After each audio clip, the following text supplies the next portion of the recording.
Hey everyone, welcome to Tom Zai Music. My name is Tom Zai. My last name rhymes with Sky.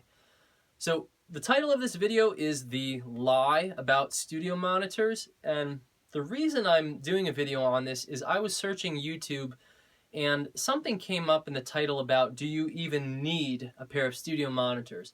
And the take-home message of that video was that yes, you absolutely need a pair of studio designed speakers in order to work well and mix well and hear things properly and do things the correct way in the studio.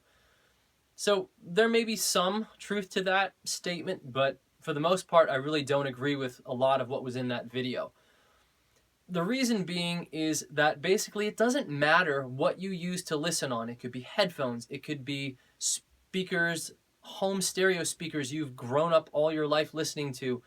It could be earbuds, whatever it is that you use to mix on. The most important thing isn't was it designed for this, that, or the other thing. The most important thing is that do you understand what music should sound like on that playback system? So it doesn't matter if you have a $10,000 pair of speakers or a $100 pair of speakers.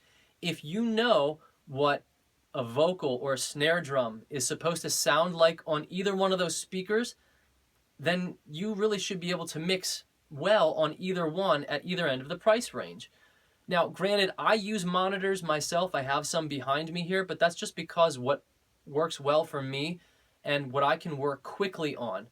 I think to further provide some proof of this, you really don't need to look any further than one of the recording industry's most infamous studio monitors, which is the Yamaha NS10s, which were never designed to be studio monitors to begin with. They were home hi-fi speakers that kind of made their way into studios and were widely adapted. And they were actually used because, well, there's different reasons, but a lot of people say they sound awful, and if you can make things sound good on those speakers, they'll sound good anywhere.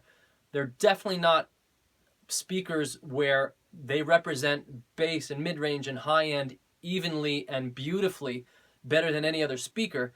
They have a specific purpose and you have to learn how to use them.